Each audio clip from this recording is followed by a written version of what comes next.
ফরিদপুরে অবৈধ রেল ক্রসিংয়ে ট্রেনের ধাক্কা, মাইক্রোবাস পুকুরে পড়ে নিহত 5। বিকট একটা শব্দ পাইছি। উপস্থিত যে কয়েকজন ছিলাম দ্রুত যায় দেখি যে ভিতরে গুরুতর অবস্থা, অনেক জায়গায় লোক পড়ে আছে। তো আমরা মোটামুটি 2-4 জনকে উদ্ধার করে ওই ফরিদপুর হসপিটালে পাঠাইছি। 5 জন লোক মারা গেছে এবং হাসপাতালে আরো 4 জন আহত অবস্থায় আছে। 14 বছরেও বিচার হয়নি ফেলানী হত্যার। 1.5 দশকের সীমান্তে বিএসএফ এর হাতে খুন 6 শতাধিক মানুষ। আন্তর্জাতিক আইন প্রয়োগ করেনি সরকার। বিএসএফ এর এই যে অন স্পট শুট যে পলিসি, যেটা আসলে করার কথা নয়, সেটার কারণেই এই হত্যাকাণ্ডগুলো বারবার হচ্ছে। দেয়ালে দেয়ালে আওয়ামী লীগের পক্ষে নানা লেখনীতে লক্ষ্মীপুরের শিমুলতলিতে চাঞ্চল্য। ছাত্র আন্দোলনের সমন্বয়কদের প্রাণনাশের হুমকি।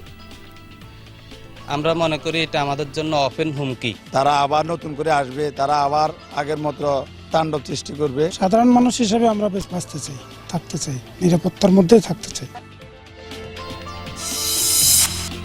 গেজেট প্রকাশের 2 বছরেও বৃত্তির টাকা পাচ্ছে না মানিকগঞ্জের অনেক শিক্ষার্থী। জানে না জেলা শিক্ষা অফিস সমাধান না হওয়ায় শিক্ষার্থী অভিভাবকদের ক্ষোভ।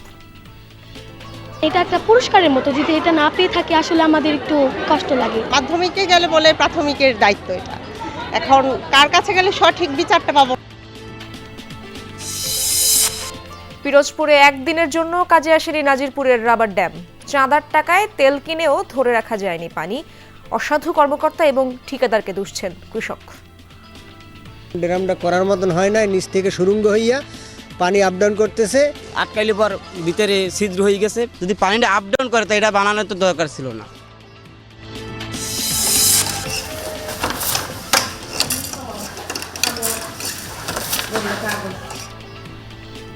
নানা সীমাবদ্ধতার মাঝেও মণিপুরী ও ত্রিপুরা সম্প্রদায় ধরে রেখেছে তাঁত পণ্যের ঐতিহ্য। শিল্প বিকাশে দরকার প্রশিক্ষণ ও পুঁজির যোগান।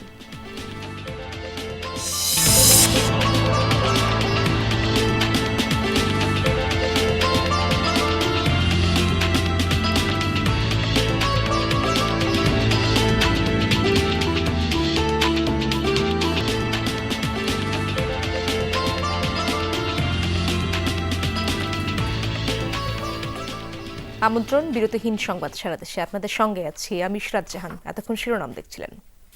ফরিদপুরের ট্রেনের ধাক্কায় প্রাণ গেছে স্বামী স্ত্রী সহ মাইক্রোবাসের 5 যাত্রীর। আহত 4 জন হাসপাতালে ভর্তি। বেলা 12:30টার দিকে সদরের গেরদা মুন্সিবাজার এলাকায় ঘটে এই ভয়াবহ ঘটনা। নিহতদের বাড়ি নারায়ণগঞ্জে। ট্রেনের সজোরে ধাক্কায় দুমড়ে মুচড়ে যায় গাড়িটি। 50-60 গজ টেনে হিচড়ে নেয়ার পর মাইক্রোবাসটি ছিটকে পড়ে রেল লাইনের পাশের পুকুরে। ভয়াবহ এই দুর্ঘটনা ফরিদপুর সদরের গেরদা মুন্সিবাজার রেল ক্রসিংয়ে। প্রত্যক্ষদর্শীরা জানায় রেল ক্রসিং পার হওয়ার সময় মাইক্রোবাসটিকে ধাক্কা দেয় রাজশাহী থেকে ছেড়ে আসা ঢাকামুখী মধুমতি এক্সপ্রেস। ঘটনাস্থলে ছুটে যায় আশেপাশের লোকজন। মৃত অবস্থায় উদ্ধার করা হয় 3 জনকে। আহত 6 জনকে হাসপাতালে নেওয়া হলে আরও 2 জনকে মৃত ঘোষণা করেন চিকিৎসক। আহতদের মধ্যে একজন স্থানীয়। হঠাৎ করে আমরা ওইখান থেকে সামনের পর বিকট একটা শব্দ পাইছি। উপস্থিত যে কয়েকজন ছিলাম দ্রুত যায় দেখি যে ভিতরে গুরুতর অবস্থা। গাড়ির ট্রেনটা যখন বাইরে দিচ্ছে এইখানে গাড়ির ভেতর থেকে 2 জন পড়ে গেছে, অনেক জায়গায় লোক পড়ে আছে। তো আমরা মোটামুটি 2-4 জনকে উদ্ধার করে ওই ফরিদপুর হসপিটালে পাঠাইছি। খবর পেয়ে ঘটনাস্থলে যায় পুলিশ ও ফায়ার সার্ভিস। মরদেহগুলো পাঠানো হয় হাসপাতালে। হতাহতরা ফরিদপুরে আত্মীয়র বাসায় বেড়ানো শেষে নারায়ণগঞ্জে বাড়ি ফিরছিলেন। যাওয়ার পথে আবার যখন নারায়ণগঞ্জ চলে যাবে, যার পথে দুর্ঘটনা ঘটছে। সবাই একই পরিবারে 2টা গাড়ি নিয়ে আসছিল। 5 জন লোক মারা গেছে এবং হাসপাতালে আরো 4 জন আহত অবস্থায় আছে এবং তাদেরকে নাকি শুনতে পাচ্ছি ঢাকায় রওনা করছে মুমূর্ষু অবস্থায়। স্থানীয়রা জানায় মুন্সিবাজার রেল ক্রসিংটি অনুমোদনহীন হওয়ায় কোনো গেটম্যান ছিল না। বারবার কর্তৃপক্ষের দৃষ্টি আকর্ষণ করা হলেও বিষয়টি আমলে নেওয়া হয়নি। রাস্তা উঁচু থাকার কারণে দেখতে পারি না। আমার দুপাশে কিছু দোকানপাট আছে, যার কারণে রাস্তাটা দেখাও যায় না। অনেকবার বলার পরেও আমাদের এই জায়গাটা কোনো গেটম্যান আসতেছে না এবং রেল ক্রসিং দিতেছে না। এখানে স্থায়ীভাবে একটি নিরাপত্তা ব্যবস্থার জন্য আমরা মন্ত্রণালয়ের দৃষ্টি আকর্ষণ করব এবং যাতে করে পরবর্তীতে দুর্ঘটনা না ঘটে। এর আগেও একই এলাকায় দুর্ঘটনা হয়েছে বলে জানিয়েছেন স্থানীয়রা। জাহিদ হাসান, যমুনা নিউজ। দর্শক, ভয়াবহ এই দুর্ঘটনার ব্যাপারে আরো খবর জানবো। ফরিদপুর মেডিকেল কলেজে আছেন আমার সহকর্মী তরিকুল ইসলাম হিমেল, সরাসরি যুক্ত হচ্ছেন তিনি। হিমেল, মরদেহগুলো কি পরিবারের কাছে হস্তান্তর করা হয়েছে কিনা সে ব্যাপারে জানতে চাই, এবং দুর্ঘটনার বিষয়ে কি বলছে রেল কর্তৃপক্ষ? ইশরাত, আমি যখন আপনার সাথে কথা বলছি ঠিক তার 5 মিনিট আগে কিন্তু মরদেহগুলো পরিবারের কাছে হস্তান্তর করা হয়েছে। এবং একটি বিষয় বলে রাখি যে পরিবারের দাবির প্রেক্ষিতে কিন্তু ময়নাতদন্ত ছাড়াই মরদেহগুলো পরিবারের কাছে হস্তান্তর করা হয়েছে। আপনি জানেন যে কোনো অপমৃত্যুতে মৃত্যু হলে সেই ক্ষেত্রে ময়নাতদন্ত বাধ্যতামূলক, তবে পরিবার যদি চায় জেলা ম্যাজিস্ট্রেটের অনুমতি সাপেক্ষে ও ময়নাতদন্ত ছাড়াই মরদেহ তারা নিয়ে যেতে পারেন। এক্ষেত্রেও সেমনটি ঘটেছে। পরিবার জেলা ম্যাজিস্ট্রেটের অনুমতি সাপেক্ষে ময়নাতদন্ত ছাড়াই এই মরদেহগুলো তারা নিজেদের জিম্মায় নিয়েছে এবং তারা ইতিমধ্যে তাদের নিজ জেলা নারায়ণগঞ্জের উদ্দেশ্যে রওনা হয়েছে। আরেকটি বিষয় যে আপনি জানতে চাইলেন যে রেল কর্তৃপক্ষ আসলে কি বলছে। রেল কর্তৃপক্ষের সাথে আমি যতটুকু কথা বলার চেষ্টা করেছি, তারা যে বিষয়টি জানিয়েছে যে তাদের ওই রেল ক্রসিংটি আসলে অননুমোদিত ছিল, অর্থাৎ অনুমোদন ছিল না, যার কারণে কিন্তু তারা ওইখানে রেল লাইনে কোনো রেলম্যান বা রেল ক্রসিং ছিল না। তবে জেলা প্রশাসকের সাথে আমরা কথা বলেছি। জেলা প্রশাসক যে বিষয়টি জানিয়েছেন যে তারা সে মন্ত্রণালয় এবং রেল কর্তৃপক্ষের সাথে কথা বলে দ্রুত সময়ের মধ্যে এই জায়গাটিতে একটি রেল ক্রসিং বা রেলের ক্রসিং দেওয়ার ব্যাপারে তিনি ব্যবস্থা গ্রহণ করবেন। ইশরাত, ইমেল, অনেক ধন্যবাদ আপনাকে, বিস্তারিত তথ্য জানাচ্ছিলেন আপনি। 14 বছরেও বিচার হয়নি ফেলানী হত্যার। 2011 সালের 7 জানুয়ারি কুড়িগ্রাম সীমান্তে বিএসএফ সদস্য আমির ঘোষ গুলি চালিয়ে হত্যা করে ফেলানীকে। শুধু ফেলানী নয়, 15 বছরের সীমান্তে 6 শতাধিক হত্যার একটিরও বিচার হয়নি। বিশ্লেষকরা বলছেন, সীমান্তে প্রাণঘাতী অস্ত্রের ব্যবহার বন্ধ এবং খুনের বিচার আদায়ে আন্তর্জাতিক আইনের ন্যূনতম প্রয়োগ করেনি বাংলাদেশ সরকার। শোনো বিএসএফ, শোনো হে ভারত, কাঁটা তারে গুনগুন, একটা দোয়েল বসেছে যেখানে ফেলানি হয়েছে খুন। চোখের সামনে ছটফট করে মেয়েকে মরতে দেখেছেন মা। গুলি খেয়ে ঝুলে থাকলে ফেলানি বলো তো 10 টাকার। 14 বছর আগের ফেলানির সেই মৃত্যু যন্ত্রণা আজও তাড়িয়ে বেড়ায় তাকে। আমার মেয়ে 3 ঘন্টা পানির জন্য খুব চিৎকার করছে, কিন্তু আমি মা হয়ে তার পাশে দাঁড়াতে পারি নাই, পানি দিতে পারি নাই। আন্তর্জাতিক মহলের চাপে অবশেষে 2013 সালের 13 আগস্ট ভারতের কোচবিহারে জেনারেল সিকিউরিটি ফোর্সেস কোর্টে ফেলানী হত্যার বিচার শুরু হয়। কিন্তু সাজানো বিচারে মাত্র 1 মাসের মধ্যে বেকসুর খালাস দেওয়া হয় আসামি বিএসএফ জওয়ান অমিয় ঘোষকে। বাদীপক্ষের নারাজিতে 2014 সালে ফের শুরু হয় পুনর্বিচার। তাতেও সাজা হয়নি আসামির। 2015 সালে ফেলানীর পরিবারের পক্ষে ভারতের সুপ্রিম কোর্টে রিট করে মানবাধিকার সংস্থা সুরক্ষা মঞ্চ। এরপর দফায় দফায় পেছাতে থাকে শুনানির তারিখ। 9 বছর ধরে বিচারের নামে চলছে প্রহসন। হত্যাকারী বিচারটা যদি হতো, আজকে ভারতের বিএসএফরা আমাদের অত্যাচার করতে পারতো না। নতুন যে বাংলাদেশের সরকার আছে আমাদের, সেই সরকার উদ্যোগ নেয় এই বিচারটা জানি ওনারা আন্তর্জাতিক কোর্টে জানি নিয়ে যায়। এটা আন্তর্জাতিকভাবে জানি কোর্টে এটা নিষ্পত্তি হয়, এটা আমার দাবি। আইন ও সালিশ কেন্দ্রের বছরওয়ারি হিসাবে গত 15 বছরে সীমান্তে 6 শতাধিক মানুষ হত্যা করেছে বিএসএফ। আহত ও পঙ্গু 750 মানুষ। এসব ঘটনার একটিরও বিচার হয়নি। বিশ্লেষকরা বলছেন, সীমান্তে মারণাস্ত্রের ব্যবহার বন্ধ ও খুনের বিচার আদায়ে আন্তর্জাতিক আইনের ন্যূনতম প্রয়োগ করেনি বাংলাদেশ সরকার। দীর্ঘদিন যাবৎ বিএসএফ এর এই যে অন স্পট শুট যে পলিসি, যেটা আসলে করার কথা নয়, সেটার কারণেই এই হত্যাকাণ্ডগুলো বারবার হচ্ছে। ভারতীয় সুপ্রিম কোর্টে যে আবেদনটি করেছে, যে রিট পেন্ডিং রয়েছে, সেটি যদি নিষ্পত্তি হয় তাহলে শুধু ন্যায় বিচারই হবে তা না, ভবিষ্যতে আমি মনে করি যে ভবিষ্যতে আমাদের বর্ডার ম্যানেজমেন্ট সহ খুন খারাপি কমে আসবে। নিরস্ত্র নাগরিকদের সুরক্ষা ও সীমান্ত হত্যা বন্ধে বাংলাদেশ ভারত স্বাক্ষরিত যৌথ প্রটোকল পুনর্মূল্যায়ন ও পুনঃপ্রয়োগের পরামর্শ দিয়েছেন বিশেষজ্ঞরা। আমিন বাবু, যমুনা নিউজ। চেক ডিজঅনার মামলায় আদালতে হাজিরা দিতে গিয়ে আরেক মামলায় গ্রেপ্তার হলেন সাবেক জনপ্রশাসন মন্ত্রী ফরহাদ হোসেনের ছোট ভাই ও মেহেরপুর জেলা যুবলীগের যুগ্ম আহ্বায়ক সরফরাজ হোসেন মৃদুল। ব্যবসায়িক পার্টনার দেবাশিস বাগচির দায়ের করা মামলায় দুপুরে সিনিয়র জুডিশিয়াল ম্যাজিস্ট্রেট আদালতে হাজির হন মৃদুল, কিন্তু বৈষম্য বিরোধী আন্দোলন শিক্ষার্থীদের দায়ের করা মামলায় তাকে গ্রেপ্তার করা হয়। পরে আদালত তাকে কারাগারে পাঠান। গত 5 আগস্ট বৈষম্য বিরোধী ছাত্র আন্দোলনের শিক্ষার্থীদের শান্তিপূর্ণ সমাবেশে হামলা চালানো হয়। এই ঘটনায় 28 আগস্ট শিক্ষার্থী রাশিদুল ইসলাম বাদী হয়ে মামলাটি করেন। মৃত্যুর জন্য প্রস্তুত হও, ছাত্রলীগ আসছে রাজপথে, শেখ হাসিনা আবারও আসবে, এমনই সব লেখনী লক্ষ্মীপুরের দেয়ালে দেয়ালে। বৈষম্য বিরোধী ছাত্র আন্দোলনের সময় জেলার প্রথম সারির 2 সমন্বয়কের বাড়ির পাশেই ঘটেছে এমন ঘটনা। রাতের আধারে কে বা কারা লিখেছে এসব তা নিয়ে পুরো এলাকায় চাঞ্চল্যের সৃষ্টি হয়েছে। বৈষম্য বিরোধী ছাত্র আন্দোলনের সমন্বয়কদের হত্যার হুমকি, দেয়ালে দেয়ালে এই লেখনী ছড়িয়েছে আতঙ্ক। সোমবার ভোরে লক্ষ্মীপুর সদরের শিমুলতলী বাজারে বিভিন্ন স্থাপনার দেয়ালে সমন্বয়কদের হত্যার হুমকি সহ পতিত সরকারের পক্ষে নানান লেখনী দেখতে পান স্থানীয়রা। বাজারের পাশেই 2টি গ্রামে ছাত্র আন্দোলনের কেন্দ্রীয় সমন্বয়ক হামজা মাহবুব ও জেলা সমন্বয়ক এম ফারভেজের বাড়ি। আমরা যারা আন্দোলন সংগ্রামে অংশগ্রহণ করছি, আমরা মনে করি এটা আমাদের জন্য ওপেন হুমকি। তারা আমাদেরকে মৃত্যুর হুমকি দিয়ে গেছে। যেদিন লেখাটা রেখছে ওই দিন রাত্রে আমি 10:30টার দোকান বন্ধ করে যাই। পরের দিন সকালবেলা আসি, দেখি যে লেখা, অনেকগুলো লেখা। তারা আমাদেরকে এটা বুঝাইতেছে যে তারা আবার নতুন করে আসবে, তারা আবার আগের মতো তাণ্ডব সৃষ্টি করবে। সাধারণ মানুষ হিসেবে আমরা বেশ বাঁচতে চাই, থাকতে চাই, নিরাপত্তার মধ্যে থাকতে চাই। সমন্বয়করা বলছেন, এ ধরনের দেয়াল লেখনীর মাধ্যমে ফ্যাসিস্ট সরকারের দোসররা ছাত্র জনতাকে ভয়ভীতি দেখানোর অপচেষ্টা করছে। ঐক্যবদ্ধভাবে তাদের রুখে দেয়া হবে। আমরা রাত্রে ঘুমাইতাম যাইলে ওর দেয়াল মেয়ালের মধ্যে লিক ফাটি গুনে সব ইয়া করে যেতে আছে। আঙ্গুর তো হুমকি দেয়, মানে আঙ্গুর তো নিরাপত্তার দরকার। মাদ্রাসার এখানে লিখছি, লিরগোজা লিখছে, শিমুলতলা লিখছে, আবার ওই যে আসাদ একাডেমির এখানে লিখছে।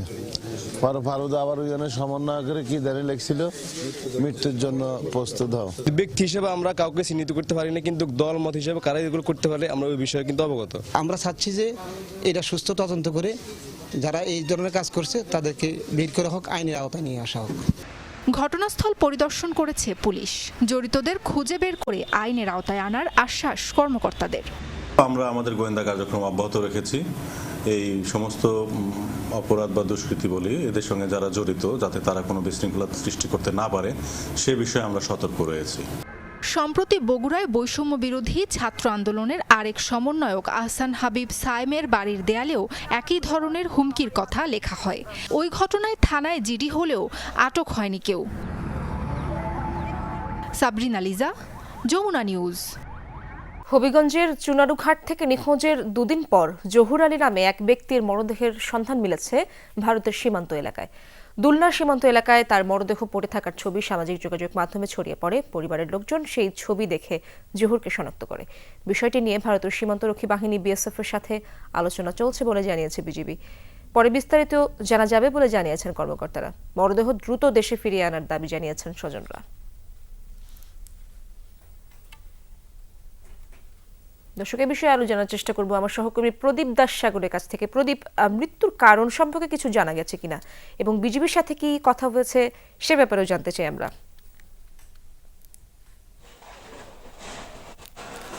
এরশাদ, আসলে মৃত্যুর সঠিক কারণটি এখন পর্যন্ত কেউ জানাতে পারেনি। বিজিবির সাথে আমি কথা বলেছি, একই সাথে চুনারুঘাট থানার সাথে আমার কথা হয়েছে। তারা বলছেন যে গত শনিবার তিনি আসলে বাড়ি ফিরেন। তিনি ঢাকার একটি প্রতিষ্ঠানে সিকিউরিটি গার্ডের চাকরি করেন এবং শনিবার তিনি বাড়ি ফিরেন। এই সময় বেশ কিছু লুঙ্গি তিনি সাথে নিয়ে এসেছিলেন। সেটি নিয়ে মূলত রবিবার বিকাল নাগাদ তিনি বাড়ি থেকে বের হন। তারপর থেকে আসলে তার হদিস পাওয়া যাচ্ছিল না এবং আজ সকালবেলা স্থানীয় যোগাযোগ মাধ্যমে তার মৃতদেহের খবরটি প্রকাশ পায় এবং সামাজিক যোগাযোগ মাধ্যমে, ভারতীয়দের বিভিন্ন যোগাযোগ মাধ্যমে এটি প্রকাশ পায়। এটি দেখেই মূলত তারা তাকে চিহ্নিত করেন। এবং এর পরবর্তীতে খোঁজ নিয়ে যেটি দেখা গিয়েছে যে গতকাল ভারতের বিভিন্ন গণমাধ্যমে, বিশেষ করে ত্রিপুরার বিভিন্ন গণমাধ্যমে তার মৃতদেহ পাওয়ার খবরটি তারা প্রকাশ করেছিলেন এবং বর্তমানে ভারতের ত্রিপুরা রাজ্যের যে খোয়াই সদর হাসপাতাল, খোয়াই হাসপাতাল মর্গে মৃতদেহটি রাখা হয়েছে। তো বিজিবির হবিগঞ্জ ব্যাটালিয়নের যিনি কমান্ডার রয়েছেন তিনি যেটি জানিয়েছেন লেফটেন্যান্ট তানজিল, যে তারা এরই মধ্যে বিএসএফ এর সাথে যোগাযোগ করার চেষ্টা করছেন। বিএসএফ এর সাথে যোগাযোগের পর আসলে তারা বলতে পারবেন পরবর্তী করণীয় কি বা কিভাবে আসলে ঘটনাটি ঘটেছে। তবে স্থানীয় যারা রয়েছেন তারা যেটি অভিযোগ করছেন, তারা বলছেন যে এক্ষেত্রে হয়তো বিএসএফ এর মাধ্যমে নিহতের ঘটনা ঘটে থাকতে পারে। এর বাইরে কেউ কেউ বলছেন হয়তো ওখানকার যারা স্থানীয় লোকজন রয়েছেন তারাও আসলে হয়তো এই হত্যাকাণ্ড ঘটে থাকতে পারেন। তো সবকিছু মিলিয়ে আসলে হত্যাকাণ্ডটি কিভাবে ঘটেছে সেটি এখন পর্যন্ত স্পষ্ট নয়। তো যেটি ধারণা করা যাচ্ছে বিজেপি যেহেতু বিএসএফ এর সাথে যোগাযোগ করছে, তারা যোগাযোগ করার পর আমাদের জানালে সেটি হয়তো বিস্তারিত আপনার মাধ্যমে সবাইকে জানাতে পারবো। ইশরাত। প্রদীপ, ধন্যবাদ আপনাকে। 1 মাস 5 দিন পর ভারতের আগরতলায় বাংলাদেশের সহকারী হাইকমিশন চালু হলো। দুপুরে আখাউড়া ইমিগ্রেশন দিয়ে কর্মস্থলে যান ত্রিপুরায় বাংলাদেশ সহকারী কমিশনার আরিফ মোহাম্মদ। গত 2 ডিসেম্বর আগরতলায় বাংলাদেশ হাইকমিশন হামলা চালায় উগ্র হিন্দুত্ববাদীরা। 3 দিন পর সহকারী হাইকমিশনারকে ঢাকায় ফেরত আসার নির্দেশ দেয় সরকার। হাইকমিশনের অফিস কার্যক্রম চালু হলেও ভিসা ইস্যু সহ কনসিউলার সেবা পররাষ্ট্র মন্ত্রণালয়ের পরবর্তী নির্দেশ না দেওয়া পর্যন্ত বন্ধ রাখা হয়েছে। পোষ্যকোটা পুনর্বহালের দাবিতে দ্বিতীয় দিনের মতো অবস্থান ধর্মঘট পালন করেছেন রাজশাহী বিশ্ববিদ্যালয়ের কর্মকর্তা কর্মচারীরা। বেলা 11টা থেকে দুপুর 1টা পর্যন্ত প্রশাসন ভবনের পাশে এই কর্মসূচি পালন করেন তারা। দাবি আদায় না হলে পূর্ণ দিবস কর্মবিরতি ও পরে কমপ্লিট শাটডাউনের মতো কর্মসূচির হুঁশিয়ারি দেন তারা। সেই সাথে গত 2 জানুয়ারি রাজশাহী বিশ্ববিদ্যালয় প্রশাসন ভবনে তালা দেওয়ার ঘটনায় জড়িতদের বিচার দাবি করা হয়। গত 2 জানুয়ারি শিক্ষার্থীদের আন্দোলনের মুখে রাজশাহী বিশ্ববিদ্যালয়ে 2024-25 শিক্ষাবর্ষের ভর্তিতে পোষ্যকোটা পুরোপুরি বাতিলের ঘোষণা দেন উপাচার্য। শিক্ষক কর্মকর্তা কর্মচারী ছেলেমেয়েরা পাস মার্কস পাওয়ার পরে, একটা নির্দিষ্ট পাস মার্কস পাওয়ার পরে তারা শুধুমাত্র অতিরিক্ত হিসেবে একজন ভর্তি হয় একটা ডিপার্টমেন্টে, একজন বা 2 জন। তো এখানে ছাত্রছাত্রীদের সাথে বিষয়টা সাংঘর্ষিক ছিল না। কালকে মানববন্ধন হয়েছে, আজকে অবস্থান ধর্মঘট, কালকে পূর্ণ দিবস ধর্মঘট আছে। 11 জানুয়ারি অনুষ্ঠিত হবে খুলনা প্রকৌশল ও প্রযুক্তি বিশ্ববিদ্যালয় কুয়েটে সম্মান প্রথম বর্ষের ভর্তি পরীক্ষা। এবার প্রতি আসনের বিপরীতে লড়বেন 23 পরীক্ষার্থী। সকালে কুয়েটের সভাকক্ষে প্রেস ব্রিফিংয়ে এসব কথা বলেন উপাচার্য প্রফেসর ডক্টর মোহাম্মদ মাসুদ। তিনি জানান 1065 আসনের বিপরীতে এবছর 24,527 জন পরীক্ষার্থী অংশ নেবে। কুয়েট সহ মোট 11টি ভেন্যুতে অনুষ্ঠিত হবে এই পরীক্ষা। সকাল 9:30 থেকে শুরু হয়ে পরীক্ষা চলবে বেলা 12:30 পর্যন্ত। এবছর রেকর্ড সংখ্যক পরীক্ষার্থী কুয়েটে ভর্তি পরীক্ষায় অংশ নেবে। আপনারা জিজ্ঞেস করবেন, আমরা সব বাংলাদেশের সর্বপ্রথম পরীক্ষা আমরা নিয়েছি। আমাদের অনেক বড় চ্যালেঞ্জ, আমাদের স্যাররা যথেষ্ট পরিশ্রম করছেন, এটা বলা যাবে না, অমানসিক পরিশ্রম করছেন একদম এই পরীক্ষাটাকে নেওয়ার জন্য। গেজেট প্রকাশের 2 বছরেও মানিকগঞ্জে প্রাথমিক বিদ্যালয়ের মেধাবৃত্তির টাকা পাচ্ছে না অনেক শিক্ষার্থী। শিক্ষা প্রতিষ্ঠানগুলো বলছে অধিদপ্তরের চাহিদা অনুযায়ী সব তথ্যই পাঠানো হয়েছে, তারপরও টাকা না পাওয়ার কারণ তাদের অজানা। দীর্ঘদিনেও সমস্যার সমাধান না হওয়ায় শিক্ষার্থী অভিভাবকদের মাঝে দেখা দিয়েছে হতাশা আর ক্ষোভ। মানিকগঞ্জের ঘিউর ডিএন পাইলট উচ্চ বিদ্যালয়ের 8ম শ্রেণীর শিক্ষার্থী শাহরিন আশরাফি জাবা 2022 সালে প্রাথমিক বৃত্তি পরীক্ষায় অংশ নেয়। সে সাধারণ গ্রেডে বৃত্তিও পায়, কিন্তু 2 বছরেও পায়নি মেধাবৃত্তির সম্মানিত টাকা। কষ্ট করে পরীক্ষা দেওয়ার পরেও যদি মানে এটা একটা পুরস্কারের মতো, যদি এটা না পেয়ে থাকে আসলে আমাদের একটু কষ্ট লাগে। বৃত্তির যে নির্ধারিত অনারিয়ামটা পাইনি, তার জন্য কিন্তু সে অনেকটাই নিরুৎসাহিত। ডিএন স্কুলে একই বছর 6ষ্ঠ শ্রেণীতে ভর্তি হয়েছিল 49 জন বৃত্তিপ্রাপ্ত শিক্ষার্থী, তাদের কেউই পায়নি বৃত্তির টাকা। তাই এসব মেধাবী শিক্ষার্থী আর তাদের অভিভাবকদের মাঝে দেখা দিয়েছে হতাশা আর ক্ষোভ। আমাদের স্কুলের প্রায় 7 জন অংশগ্রহণ করেছিল এবং তাতে আমরা 3 জন বৃত্তিপ্রাপ্ত হয়েছি। টাকাটা বড় বিষয় না, কিন্তু আমরা বৃত্তি পেয়েছি, আমাদের নিজেদের একটা টাকা আসবে, এটা আমাদের একটা চিন্তা ভাবনা ছিল। প্রাথমিক শিক্ষা অফিসে গেলে মাধ্যমিকের দিকে দৃষ্টি আকর্ষণ করিয়ে দেয়, মাধ্যমিকে গেলে বলে প্রাথমিকের দায়িত্ব এটা। এখন কার কাছে গেলে সঠিক বিচারটা পাবো? মেধাবৃত্তির টাকা না পাওয়ার এমন অভিযোগ রয়েছে জেলা জুড়েই। মাধ্যমিক শিক্ষা প্রতিষ্ঠানগুলো বলছে অধিদপ্তরের চাহিদা অনুযায়ী সব তথ্য পাঠানো হলেও বৃত্তি না পাওয়ার কারণ তাদের অজানা। যদি আমার স্কুলের যদি হইতো তাহলে মনে করতাম হয়তো আমার স্কুলে কোনো পেপারসের সমস্যা আছে, তা তো না। মানিকগঞ্জ জেলায় এই ধরনের ঘটনা উপর থেকেই যারা ঊর্ধ্বতন কর্মকর্তা যারা আছেন তারা হয়তো এটা জিনিসটা হয়তো দ্রুত সমাধান করতেছেন না। শিক্ষার্থীদের বৃত্তির টাকা না পাওয়ার খবর জানা নেই জেলা শিক্ষা অফিসের। শিক্ষা কর্মকর্তারা জানালেন এ বিষয়ে খোঁজ নেওয়া হবে।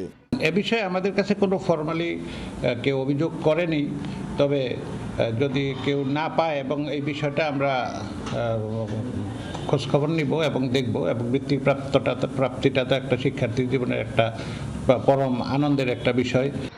2022 সালে জেলায় ট্যালেন্ট পুল ও সাধারণে 818 জন শিক্ষার্থী বৃত্তি পায়। প্রাথমিক শিক্ষা অধিদপ্তরের প্রজ্ঞাপন অনুযায়ী ট্যালেন্ট পুলে বৃত্তিপ্রাপ্তরা প্রতি মাসে 300 এবং সাধারণ বৃত্তিতে 225 টাকা করে 3 বছর সম্মানী পাওয়ার কথা। B M Khorshed, Jamuna news, Manikganj. নির্মাণের পর একদিনের জন্য কাজে আসেনি পিরোজপুরের নাজিরপুরে নির্মিত রাবার ড্যাম, অথচ 200 হেক্টর ফসলের জমিতে সেচ দেওয়ার জন্য ড্যামটির গুরুত্ব অনেক। কৃষকদের অভিযোগ, তাদের চাঁদায় টাকায় তেল কিনে ড্যামের রাবার ব্যাগ ফুলানো হলেও পানি ধরে রাখতে পারছে না। এমন পরিস্থিতির জন্য কৃষি উন্নয়ন কর্পোরেশনের অসাধু কর্মকর্তা এবং প্রভাবশালী ঠিকাদারকে দুষছেন কৃষকরা। সরেজমিন ঘুরে আরও জানাচ্ছেন কাউসার হোসেন। ফসলের মাঠে এখন বোরো ধানের বীজ বোনার সময়।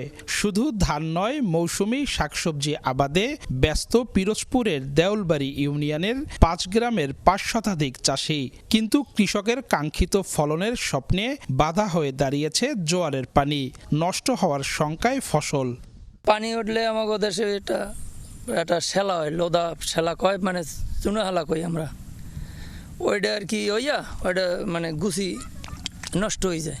আমরা রুইতে পারতেছি না, ধান কম হইতে আছে। 1 ঘন্টা কাজ করে আমরা চলে যাওয়া লাগবে আমাদের পানির চাপে। ফসলের মাঠে সেচ সুবিধার জন্য পানি ব্যবহারের লক্ষ্যে 2022 সালে প্রায় 6 কোটি টাকা ব্যয়ে স্থানীয় কর্ণখালী খালের উপর একটি রাবার ড্যাম নির্মাণ করে বাংলাদেশ কৃষি উন্নয়ন কর্পোরেশন বিএডিসি। কিন্তু সংকট সমাধান তো দূরের কথা, উল্টো মরার উপর খাড়ার ঘা হয়ে দাঁড়িয়েছে এই প্রকল্প। ড্যামটা করার মতন হয় না, নিচ থেকে সুরঙ্গ হইয়া পানি আপ ডাউন করতেছে, আটকাইলে পর ভিতরে ছিদ্র হয়ে গেছে। যদি পানিটা আপ ডাউন করে তো এটা বানানোর তো দরকার ছিল না। এর সাথে আমাকে সুইচ গেলেই ভালো আছিল। আমাকে কবরস্থান নামিয়ে যাইতেছে, বাড়ি নামিয়ে গেছে, এই বিল্ডিং আর 2 দিন পর নামিয়ে যাবে, এই অবস্থা বুঝছেন। এর যদি কোনো সংস্কার না করে তাহলে তো আমরা পুরো বিপদগ্রস্ত। দুটি ঠিকাদারি প্রতিষ্ঠানের অনুকূলে রাবার ড্যাম নির্মাণের কাজ করেন মঠবাড়িয়া উপজেলা পরিষদের বরখাস্তকৃত চেয়ারম্যান বাইজিদ আহমেদ খান। স্থানীয় কৃষকদের অভিযোগ, ক্ষমতার দাপট দেখিয়ে নিম্নমানের কাজ করেছেন ঠিকাদার। এর সাথে সম্পৃক্ত ছিলেন বিএডিসি ও প্রকল্প সংশ্লিষ্ট কর্মকর্তারা। আওয়ামী লীগের আমলের সময় যা করছে, এই কেউ কিছু কথা কইতে পারে না, চালা ফেলায় দেশে চামচাকো খাইলি হেরাই কাম করছে। বোরিং করা পাইল বসায়নি কথা 70 ফুট, হয় বয়স 30 ফুট বাই 30 ফুট বয় কাম করে দিয়েছে, তৈল উপায় নামি গেছে। সিট পাইলগুলো যে ঢুকাইছে ওরা সত্যিকারে যারা পারে, পারদর্শী, তারা ঢুকায় নাই। হ্যাঁ, অন্য লেবার দিয়ে ঢুকাইছে। ধরেন 20 ফুট যাওয়ার কথা, 5 ফুট গেছে, ওই যে চেইনে মিলে নেয়। এ বিষয়ে জানতে গেলে ক্যামেরায় কথা বলতে রাজি হননি তৎকালীন নির্বাহী প্রকৌশলী এবং বর্তমানে তত্ত্বাবধায়ক প্রকৌশলীর দায়িত্বে থাকা চঞ্চল কুমার মিস্ত্রি।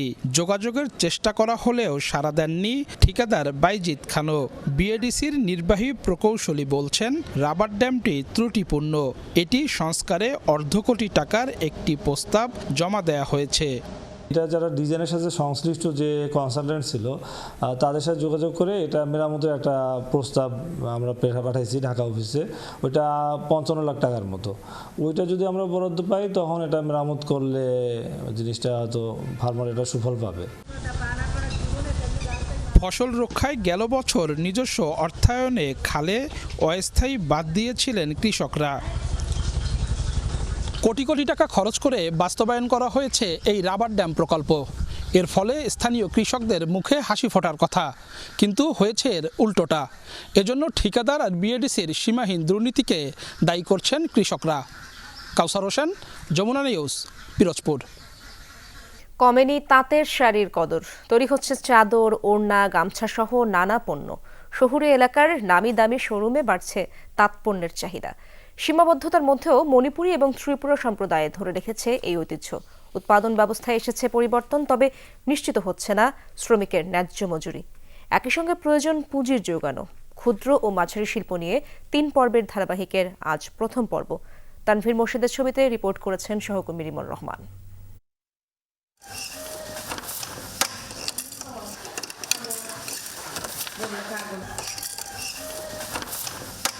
সূক্ষ্ম বুননে অপলক দৃষ্টি, মিহি সুতোয় সুদৃশ্য এবং নান্দনিক নকশা দিতেই এমন একাগ্রতা।